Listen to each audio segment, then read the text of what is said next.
Ngayon pala nagsisimula na maramdaman sa bayan ng Hagonoy sa Bulacan ang hagupit ni Bagyong Pepito ngayong 2:51 ng hapon, November 17, 2024.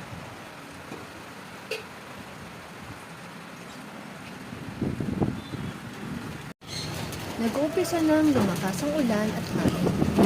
Bagaman sinabi ng Pag-asa ay nasa signal number 3 na ang probinsya ng Bulacan.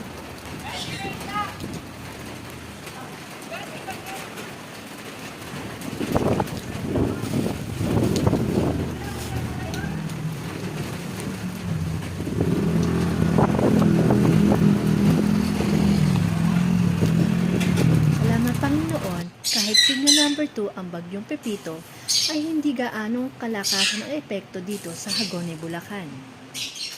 Amen.